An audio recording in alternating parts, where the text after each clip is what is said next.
नाजरीन अस्सलाम वालेकुम। इनसाइड न्यूज़ के नए प्रोग्राम के साथ मैं हूं इब्राहिम राजा और आज हम आपको बताएंगे कि फैज़ाबाद धरने के मज़ाकरात किन शराइत पर कामयाब हुए। इन मज़ाकरात के पीछे असल में दो किरदार कौन से थे जिन्होंने इन मज़ाकरात को कामयाब बनवाने में सबसे अहम किरदार अदा किया, और इस पूरे मामले में मरियम नवाज ने क्या हैरान कुन बयान दिया।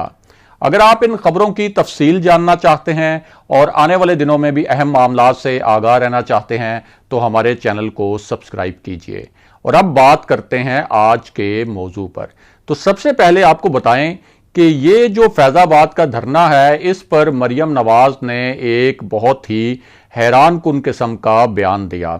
और ये जो बयान था ये एक ट्वीट की शक्ल में था। और इस धरने के मुतल्लिक जो सोशल मीडिया पर वीडियोस चल रही हैं, उन वीडियोस में से एक वीडियो के ऊपर मरियम नवाज ने ट्वीट किया, और इस ट्वीट में मरियम नवाज ने लफ्ज़ इस्तेमाल किया कर्मा, यानी जैसा आपने किया था वैसा आपके सामने आ गया है। और उनके कहने का मतलब यह था कि जब मुस्लिम लीग नून के दौर में इसी जमात ने इसी मकाम पर, यानी तहरीक लब्बैक ने फैज़ाबाद के मकाम पर ही इसी किस्म का धरना दिया था और तकरीबन इसी किस्म के इशू पर धरना दिया था, तो उस वक्त तहरीक इंसाफ ने उस धरने की मुखालफत नहीं की थी बल्कि उस धरने की हमायत की थी। और उस वक्त अपोजिशन लीडर के तौर पर इमरान खान साहब ने कहा था कि उनकी जमात के जो कारकुन हैं वो चाहते हैं कि वो इस धरने में शरीक हों।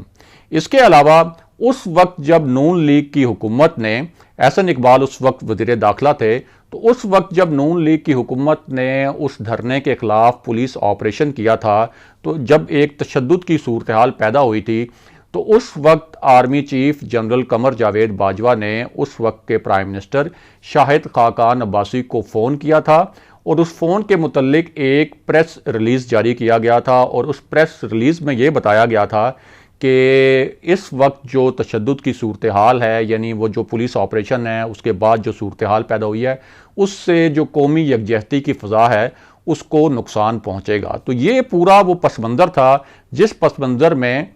मरियम नवाज ने ये ट्वीट किया, या ये आप कह सकते हैं कि एक ट्वीट की शक्ल में बयान दिया। बहरहाल वापस आते हैं कि ये मज़ाकरात क्यों कामयाब हुए और इसके पसे पर्दा क्या चल रहा था। तो सबसे पहले आपको बताएं कि जिस जगह पे ये धरना दिया गया, यानी फैज़ाबाद, इस फैज़ाबाद के बाएं तरफ कोई 10 से 12 किलोमीटर दूर GHQ है जिसे हम फौज का हेडक्वार्टर कहते हैं, और इसके दाएं तरफ रावल डैम रोड है। और ये रावल डैम रोड जो है 3-4 किलोमीटर आगे जाकर सीधी रेड जोन में जाती है, और रेड जोन में जाने से पहले इस्लामाबाद का एक मारूफ सरीना होटल है, और जो सरीना होटल वाला मकाम है वहाँ दरअसल जो तमाम कंटेनर्स हैं वहाँ खड़े किए गए थे ताकि मुजाहिरीन अगर रेड जोन की जानिब मार्च करते हैं तो उनको वहाँ जाने से रोका जाए। लेकिन इसमें जो एजेंसीज थी, जो पाकिस्तान की फौज की एजेंसीज हैं, जिसमें ISI भी शामिल है, जिसमें मिलिट्री इंटेलिजेंस शामिल है, यानी MI शामिल है, उनका इनपुट ये था कि इन मुजाहिरीन को फैज़ाबाद में रोकना चाहिए और इनसे यहीं मज़ाकरात करने बहुत ज़रूरी हैं, क्योंकि अगर ये मुजाहिरीन रेड जोन की जानिब एक दफ़ा चल पड़ते तो फिर इनको कंटेनर्स के ज़रिए वहाँ रोकना जो है वो मुमकिन ना होता, क्योंकि ये जो मुजाहिरीन हैं ये बड़े ट्रेंड किस्म के मुजाहिरीन हैं। इनके पास 7 से 10 दिन का राशन भी मौजूद था, इनके पास कपड़े भी मौजूद थे, और सर्दी से बचने के लिए इनके पास कंबल वगैरह भी थे। यानी ये एक लॉन्ग टर्म और एक प्लान बना के आए थे कि इस धरने को तवालत देनी है। फिर एजेंसीज का ये भी इनपुट था कि अगर ये धरना तवील होता है और ये धरना अगर जुम्मे के दिन तक चला गया तो फिर तो इस धरने पर काबू पाना जो है वो बहुत ज़्यादा मुश्किल हो जाएगा, क्योंकि जुम्मे की नमाज के बाद जो मजहबी नौयत के इज्तिमात होते हैं और जो मजहबी नौयत के धरने होते हैं और जो मजहबी नौयत के जलसे होते हैं, उनमें लोगों की बहुत बड़ी तादाद जो है वो शिरकत करने के लिए आती है। इसके अलावा इंटेलिजेंस इंफॉर्मेशन ये भी थी कि अगर इस धरने को मुज़ाकरात के ज़रिए ख़त्म ना कराया गया तो अगले 2 दिन में बहुत बड़ा बिल्डअप होने वाला है कारकुनों का, क्योंकि तहरीक लब्बैक की जो क़यादत है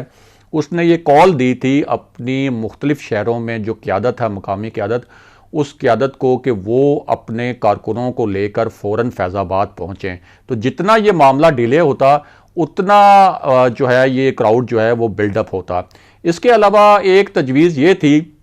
جو سول انتظامیہ کی جانب سے آئی تھی، وہ یہ تھی کہ آپریشن کیا جائے یہاں پہ، اور اس کے لیے پوری تیاری بھی کر لی گئی تھی. پولیس کی بہت بھاری نفری وہاں موجود تھی، اور 4 اطراف سے فیض آباد میں مظاہرین کو آگے پیچھے سے گھیر لیا گیا تھا. پولیس کو ربڑ کی گولیاں بھی دے دی گئی تھیں، پولیس کے پاس آنسو گیس کے شیلز بھی تھے، ان کے پاس لاٹھیاں بھی تھیں. لیکن آخری وقت پر یہ فیصلہ کیا گیا کہ یہ آپریشن جو ہے یہ کسی صورت کامیاب نہیں ہوگا، کیونکہ اس سے پہلے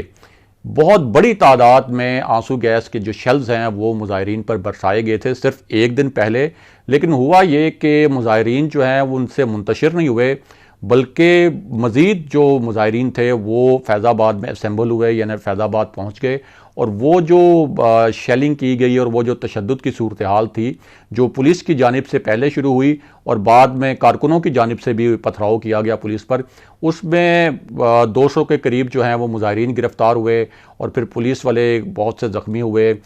مظاہرین بھی زخمی ہوئے، لیکن اس کا کوئی فائدہ نہیں ہوا. تو اب یہ جو مذاکرات ہوئے ہیں، ایک تو اس شرط پر ہوئے ہیں کہ جو مظاہرین گرفتار کیے گئے ہیں اس دوران ان مظاہرین کو رہا کیا جائے گا. دوسرا، اس معاملے پر حکومت نے یقین دہانی کرائی ہے کہ یہ جو ان کا مطالبہ تھا تحریک لبیک کے 2 مطالبات تھے، فرانسیسی سفیر کو بے دخل کرنے کے حوالے سے اور پاکستان کے سفیر کو فرانس سے بلانے کے معاملے پر، اس پر حکومت نے ایک ٹائم بائنگ کی ہے، کوشش کی ہے کہ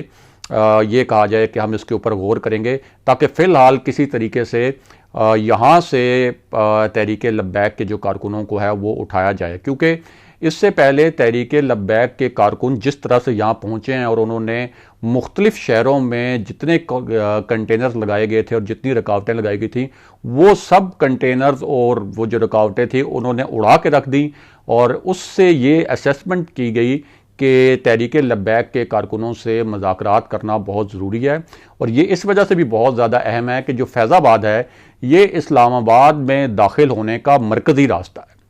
اگر فیض آباد بند ہو جائے تو اس کا مطلب یہ ہوتا ہے کہ پاکستان کا دارالحکومت اسلام آباد مکمل طور پر ٹھپ ہو گیا ہے. وہاں جتنے سرکاری دفاتر ہیں وہاں کام بند ہو گیا ہے، وہاں جتنے سفارت خانے ہیں وہ سارے سفارت خانے بند ہو جائیں گے، وہاں جتنی ملٹائی نیشنل کمپنیز ہیں، بڑے بڑے بزنس ہیں، وہ سب کچھ جو ہے بند ہو جائے گا. اور ظاہر ہے کہ اسلام آباد بند ہوگا تو اس کے 2 بڑے نقصانات ہوں گے. ایک تو اس کا جو معاشی افیکٹ ہوگا وہ بہت برا ہوگا، اور اس کے ساتھ ساتھ جو انٹرنیشنلی بہت ایک پاکستان کا تاثر خراب ہوگا، ایک بہت امیج جو ہے خراب ہوگا. تو اس میں جو اطلاعات آ رہی ہیں وہ یہ ہے کہ ISI کے کچھ آفیسر نے اس پورے معاملے میں، اس دھرنے کو ختم کرانے کے معاملے میں بہت اہم اور پازیٹیو جو ہے وہ انپٹ دیا، اور ان کی تجاویز کی روشنی میں پھر یہ حکومت نے فیصلہ کیا کہ ان مظاہرین سے مذاکرات کرنے کے بعد اس دھرنے کو ختم کروانا چاہیے، اور جو ان کے مطالبات ہیں ان کے متعلق ان کو بتانا چاہیے کہ حکومت جو ہے وہ غور کرے گی. اگلے پروگرام تک کے لیے خدا حافظ.